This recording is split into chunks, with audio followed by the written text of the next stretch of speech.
Guys, welcome है आपका मेरे यूट्यूब चैनल में। आज मैं आपको बताने जा रही हूँ कि IAT 2025 क्या होता है और इसका +2 के बाद क्या बच्चों की लाइफ में योगदान है। अगर कोई इस एग्ज़ाम को पास करता है तो वो कहाँ जा सकता है। तो बेसिकली जो IAT है इसका फुल फॉर्म है आइसर एप्टीट्यूड टेस्ट।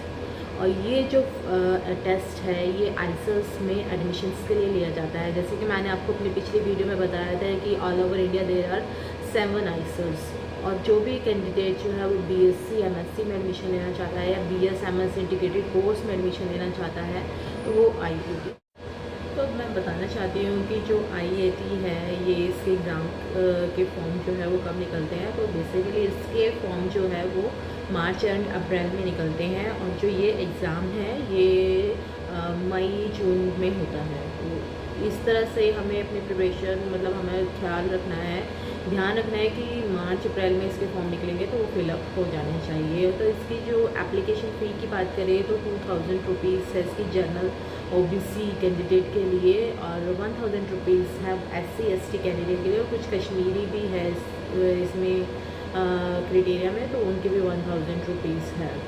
तो ये जो फ़ी है ये जब हम एप्लीकेशन फॉर्म भरते हैं तब हमें भरनी होती है, और एग्ज़ाम सेंटर हमें चूज़ करना होता है अपने आप कि हम ये एग्ज़ाम कहाँ देना चाहते हैं, क्योंकि ऑल ओवर इंडिया होता है।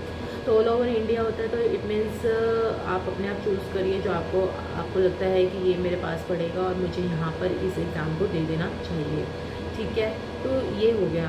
और इस एग्ज़ाम में जो है +2 में आपके पास बायोलॉजी, मैथमेटिक्स, फिज़िक्स, केमिस्ट्री, इन चारों में से 3 सब्जेक्ट होने चाहिए। तो जिसके पास ये 3 सब्जेक्ट्स होंगे इन चारों में से तो वो इस एग्ज़ाम को दे सकता है।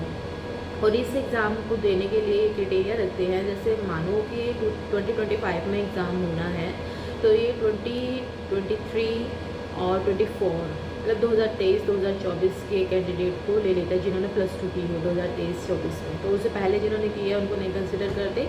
एक केस ऐसा है कि जैसे कश्मीर वगैरह हो गया, जम्मू वगैरह हो गया, उसमें जैसे कि सर्दियों की में या गर्मियों में कुछ इस टाइप से एग्ज़ाम में चेंजेस आते हैं, क्योंकि उनकी कंडीशन ऐसी नहीं होती वेदर के कारण, तो उनको वो कंसिडर करते हैं दिसंबर 2022 वाले इस टाइप से।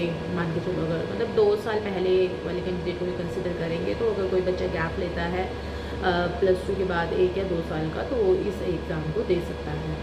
ठीक है, तो इस एग्ज़ाम का जो जितने भी 7 आइसर है, जैसे मैं आपको बताया था पूरे इंडिया में जो जहाँ पर 7 आइसर है वो वहाँ एडमिशन ले सकता है। तो इसमें एक आइसर ऐसा भी है जो BTech प्रोवाइड कर रहा है भोपाल, तो वहाँ पर भी एडमिशन ले सकता है। और ये जो IAT वाला पेपर है, जो IAT का स्कोर कार्ड है, ये 2 जगह और चलेगा, that is IISc Bangalore and IIT Madras.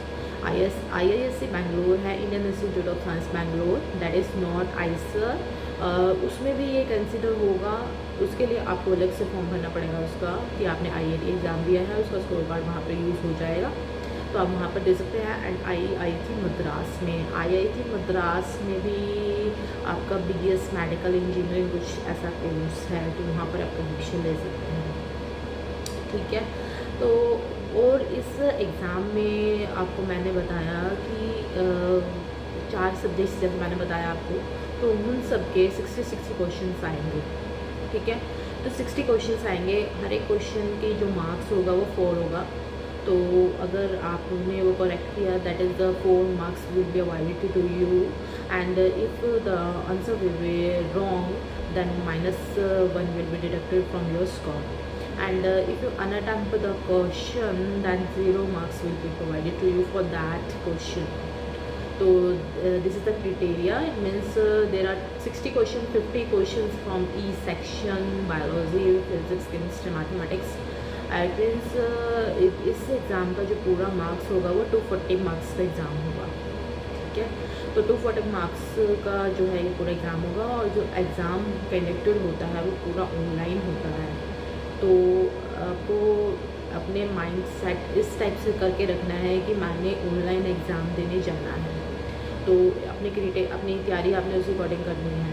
ठीक है, तो इसमें जो चीज़ आपको लेके जानी है जब आप एग्ज़ाम देने जाएंगे, तो आपका मतलब कि जो एडमिट कार्ड होता है, हॉल टिकट जिसे बोलते हैं, वो लेके जाना है। और आईडी कार्ड आपकी कोई भी आईडी होनी चाहिए, गवर्नमेंट आईडी होनी चाहिए, आईडी प्रूफ के लिए, जिसके अंदर आपकी फ़ोटोज़ होती है, नेम होता है, जो भी होता है, और उसकी फ़ोटोकॉपी ज़रूर लेकर जाए साथ में।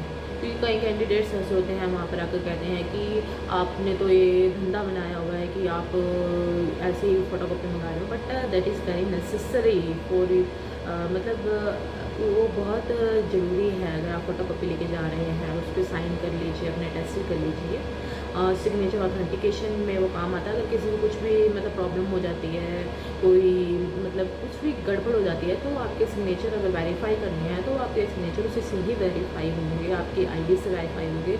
और हमारे पास क्या रहेगा उस चीज़ का, अगर कोई एग्ज़ाम देने जा रहा है तो उसकी मतलब होनी चाहिए ना प्रूफ। तो मतलब आईडी की फ़ोटोकॉपी जरूर लेके जाए। और आप इस एग्ज़ाम को मई जून में आप ये कर सकते हैं। तो फिर जब आपका रिज़ल्ट आ जाएगा तो इसमें सीट एक्सेप्टेंस फ़ीस होती है, वो कंसिडर करते हैं। यानी कि आप अपनी ये सीट जो है वो रिज़र्व रखना चाहते हैं जब तक आपका एडमिशन नहीं हो जाता। दैट इज़ 25,000 जो है वो जनरल ओबीसी कैंडिडेट्स, जनरल या ओबीसी कैंडिडेट उससे लेंगे। उसमें से जो 15,000 है वो तो आपकी जो पहले साल की जो फ़ीस होगी, मतलब जो सेमेस्टर फीस होगी, उसमें आपके एडजस्ट हो जाएगी। 10,000 आपकी डिडक्ट होगी, that will be non refundable. And for SC/ST that will be 17,500 rupees. in from that 12,500 will be add to the your semester fee, and the 5,000 will be deducted from that, and this is the seat acceptance fees. अगर कोई बच्चा जो है बीच में counselling हो रही है, वो छोड़ना चाहता है, तो इसके भी 2 फेज़ होते हैं, RW FW। तो RW से पहले अगर छोड़ रहा है तो उसको पूरी फीस मिल जाएगी, कोई भी फीस कैंसिल नहीं होगी उसकी। यानी कि अगर उसने 25,000 दिया तो उसको मिल जाएंगे, या उसने 70,500 दिए तो तब उसको मिल जाएंगे। लेकिन अगर RW के बाद और FW से पहले अगर वो उस चीज़ को छोड़ता है काउंसलिंग में, तो उसके 10,000 और 5,000, मतलब 10,000 जनरल OBC के और 5,000 SC/ST के वो डिडक्ट हो जाएंगे। तो एक टाइमलाइन होता है कि इस टाइमलाइन के बाद आपका आप अपनी सीट कैंसिल कर रहे हैं, आप नहीं चाह रहे हो फीस, आप कहीं और एडमिशन ले चुके हैं। तो बहुत सारे कैंडिडेट ऐसे होते हैं, वो बहुत ज़्यादा अप्लाई करते हैं, बहुत ज़्यादा इंटेलिजेंट भी होते हैं, तो उनको कहीं और एडमिशन भी मिल जाता है, तो इसलिए उनका ये सब कुछ रहता है। तो इस वीडियो में मैंने आपको IIT 2020 मतलब IIT से रिलेटेड मैंने आपको मोस्टली इन्फॉर्मेशन दे दी है। तो अगर आपको इससे रिलेटेड कोई और भी क्वेरी है तो आप वो कमेंट करके पूछ सकते हैं। Thank you, bye bye, have a nice day.